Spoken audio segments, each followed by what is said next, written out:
Deputy collector office SDM साहब को निवेदन दिए। निवेदन देने का मकसद ये था हमारा कि जलकोट रोड पे आए दिन जो है नुकसानात हो रहे हैं, एक्सीडेंट हो रहे हैं। वहाँ पर कई लोगों की जान चली गई, कई लोगों की जो है कई नौजवान बच्चों के पैर टूटे, हाथ टूटे। तो हमारी प्रशासन से मांग है कि जलकोट रोड पर डिवाइडर की सख्त जरूरत है। उदगीर में छोटे से छोटे रोड पर जो है डिवाइडर बने हैं, लेकिन जलकोट रोड पर अब तक जो है डिवाइडर नहीं हुआ है। रोड बनी है, गाड़ियाँ स्पीड चल रही हैं, तो प्रशासन से हमारी मांग है कि जल्द अज जल्द वहाँ पर डिवाइडर कर दिया जाए। अगर डिवाइडर नहीं होता है तो हम 1 हफ्ते के अंदर रास्ता रोको करेंगे, कोई गाड़ी रास्ते से चलने नहीं देंगे हम। तो प्रशासन से मांग है की जल्द अज जल्द इसके ऊपर थोड़ा ख्याल रखें। झपाट्याने विकसित होत असताना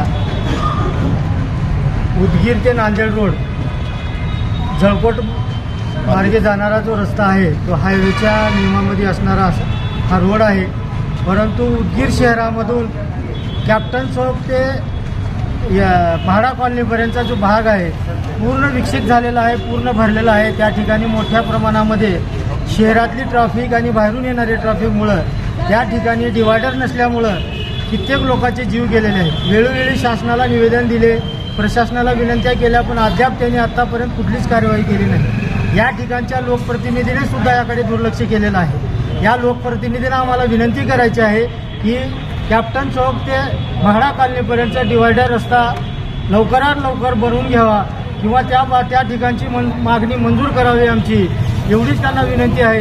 जर त्यांनी ही मागणी मान्य नाही केल्यास आम्ही त्या ठिकाणी रस्ता रोको करू आणि आम्ही या लोकप्रतिनिधींना जाब विचारण्यासाठी रस्त्यावर उतरू, एवढीच आमची कळकळीची विनंती आहे की त्यांनी लवकरात लवकर आमची मागणी मान्य करा। दररोज नवीन नवीन अपघात झाले, कितीही लोकांना निवेदन देऊन काही कामं होणं झाले। त्याच्यासाठी आम्ही आज SD साहेबांना निवेदन द्यायला आलो की बाबा कॅप्टन चौकपासून म्हाडापर्यंत आम्हाला डिवायडर घालून देण्यात यावं। हे जर 8 दिवसाच्या आत त्याच्यावर काही ॲक्शन नाही झालं तर आम्ही सगळे जे जळकोट रोडचे निवासी आहेत ते रस्ता रोको आंदोलन करणार आहे। हे इशारा प्रशासनाला देण्यात येत आहे की तातडीने काहीतरी ॲक्शन घेऊन ते डिवायडरचं काम करण्यात यावा।